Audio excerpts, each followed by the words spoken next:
ನಾನು ಹೇಳಿದೆ ಸರ್, ಈಗ ಹೇಳಿದೆ ತಾಲೂಕು ಸುಮ್ಮನೆ ಈಗ ಜನರುಗಳು ಖುಷಿ ಈಗ ತಾಲೂಕು ಘೋಷಣೆ ಮಾಡ್ಬಿಡೋದು ಹೊಸ ತಾಲೂಕುಗಳಿಗೆ.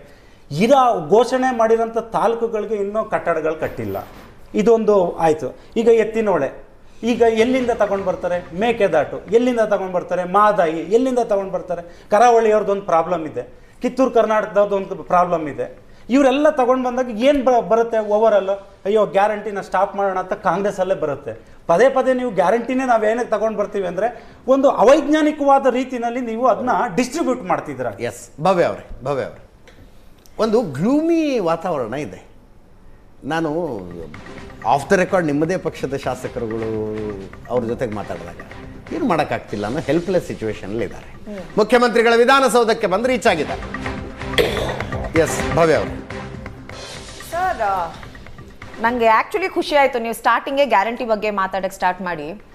ಆಪೋಸಿಷನ್ ಅವ್ರಿಗೆ ಇದು ಹೆಂಗಾಗ್ಬಿಟ್ಟಿದೆ ಅಂದರೆ ಈ ಕಡೆ ಮಾತಾಡೋಕ್ಕೂ ಇಷ್ಟ ಇಲ್ಲ, ಮಾತಾಡದೇ ಇರೋದಕ್ಕೂ ಆಗ್ತಾ ಇಲ್ಲ ಗ್ಯಾರಂಟಿಗಳ ಬಗ್ಗೆ. ಇವತ್ತು ಸರ್ ಹೇಳ್ತಾ ಇದ್ರು ಮರ್ಸಿಡೀಸಲ್ಲಿ ಬಂದು ಹೆಣ್ಮಕ್ಳು ಒಬ್ರು ಯಾರನ್ನೋ ನೋಡಿದ್ರು, ಇಳಿದು ಬಸ್ ಹತ್ತಿದ್ರು ಅಂತ.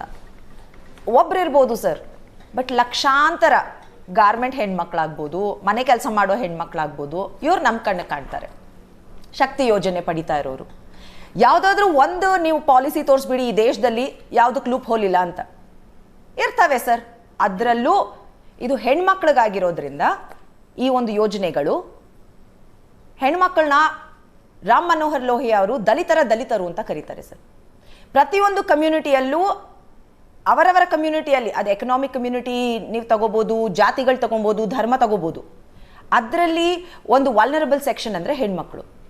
That is one of the reasons ನಾವು ಎಲ್ಲ ಗ್ಯಾರಂಟಿಗಳು ವಿಮೆನ್ ಫೋಕಸ್ಡ್ ಮಾಡಿದ್ದು ಸರ್. ಒಂದು ಮತ್ತೊಂದು ವಿಷಯ ಹೇಳ್ತಾ ಇದ್ರು, ಏನು ಜನ ಕೆಲ್ಸಕ್ಕೆ ಬರ್ತಿಲ್ಲ, ಸುಪ್ರೀಂ ಕೋರ್ಟ್ ಹೇಳ್ತು. ಸುಪ್ರೀಂ ಕೋರ್ಟ್ ಜಡ್ಜ್ಮೆಂಟ್ ಅಲ್ಲ ಅದು, ಅದು ಆ ಒಂದು ಜಡ್ಜ್ನ ಒಂದು ವೈಯಕ್ತಿಕ ವಿಚಾರ ಇರ್ಬೋದು. But it's an aristocratic mindset to say ಒಬ್ಬ ಮನುಷ್ಯ ಅವ್ರ ಮನೆಗೆ ಅಕ್ಕಿ ಕೊಟ್ಟು ಉಪವಾಸ ಇರಬೇಡ ಅಂತ ಹೇಳಿದ ತಕ್ಷಣ ಆ ಮನುಷ್ಯ ಲೇಜಿ ಆಗ್ತಾನೆ. ಅಂದರೆ ನೀನು ಉಪವಾಸ ಇರು, ಬಾ ನಮ್ಮ ಹತ್ರ ಕೆಲಸ ಮಾಡು ಅನ್ನೋದು ತಪ್ಪು. ಜೊತೆಗೆ ಅಕ್ಕಿ ಕೊಟ್ಟಿದ ತಕ್ಷಣ 2,000 ರೂಪಾಯಿ ಹೆಣ್ಮಕ್ಳು ಕೊಟ್ಟಿದ ತಕ್ಷಣ ಮನೆಯ ಎಲ್ಲ ಇದನ್ನು ಏನು ನೆಸೆಸಿಟಿನೂ ಫುಲ್ಫಿಲ್ ಆದಂಗೆ ಅಲ್ಲ ಸರ್. ಏನೋ ಹಸ್ಕೊಂಡಿರ ಮಲ್ಕೋಬೋದು ಅವರು, ಏನೋ ಒಂದು ಆರೋಗ್ಯಕ್ಕೆ ಒಂಚೂರು ದುಡ್ಕೊಂಡು ತಿನ್ಬೋದು. ರೆಂಟ್ ಎಲ್ಲಿ ಕಟ್ತಾರೆ?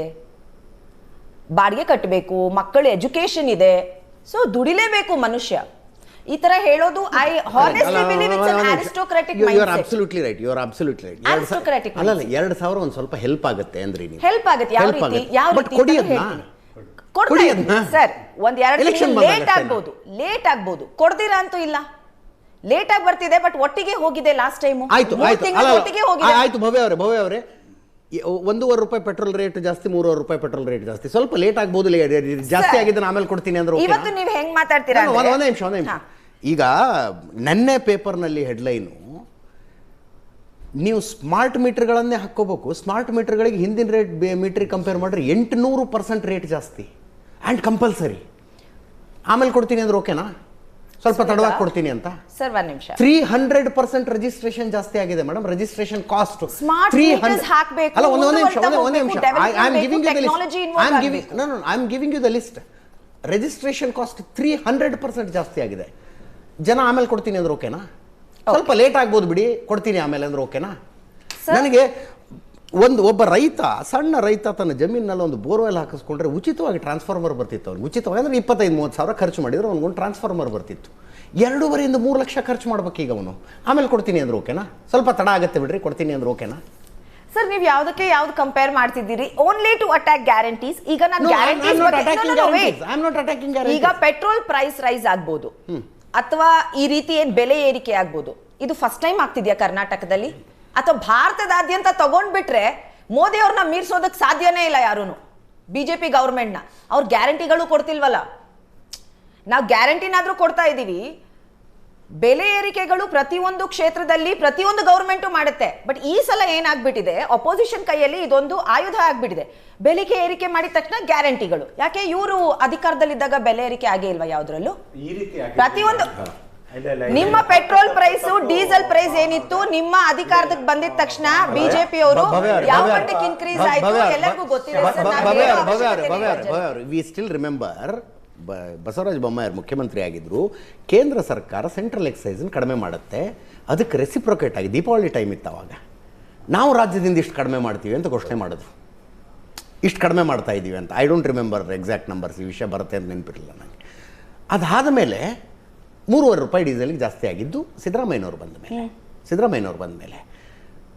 BMTC ಬಸ್ ದರ ಜಾಸ್ತಿ ಆಗದೆ 6 ವರ್ಷ ಆಗಿತ್ತು, 7 ವರ್ಷ ಆಗಿತ್ತು, 8 ವರ್ಷ ಆಗಿತ್ತು, ನಡ್ಕೊಂಡು ಹೋಗ್ತಿತ್ತು ರೀ ಅದು.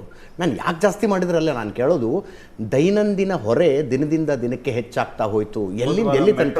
ಹಾಲಿನಿಂದ ಹಿಡಿದು ಆಲ್ಕೋಹಾಲ್ ತನಕ, ಹಾಲಿನಿಂದ ಹಿಡಿದು ಆಲ್ಕೋಹಾಲ್ ತನಕ. ಸೆಂಟ್ರಲ್ ಗವರ್ನಮೆಂಟ್ ಸೆಟಪ್ ಮಾಡಿರೋ ಕಮಿಟಿ ಸಜೆಸ್ಟ್ ಮಾಡಿರೋದು ಮೆಟ್ರೋ ಜಾಸ್ತಿ ಮಾಡಿದ್ಯಾ ವಿಷಯ ಬಂತು ಅಂದ್ರೆ we will take up metro issues. ನೋಡಿ ಗೊತ್ತಾಯ್ತಾ ಅಜಿತ್ ಸರ್, ತಗೋಬೇಕಂದ್ರೆ ಯಾವ್ಯಾವ್ದು ಜಾಸ್ತಿ ಮಾಡಿದ್ರು ಅಂತ ಲಿಸ್ಟ್ ಕೊಡ್ಲಾ ಸರ್? ಗ್ಯಾರಂಟಿಯಿಂದ ಯಾವ್ಯಾವ್ದು ಜಾಸ್ತಿ ಮಾಡಿದ್ರು ಅಂತ ಮಾಡೋದಕ್ಕೆ ಸರ್ ಶಾಸಕರುಗಳೇ ಒದ್ದಾಡ್ತಿದ್ದಾರೆ.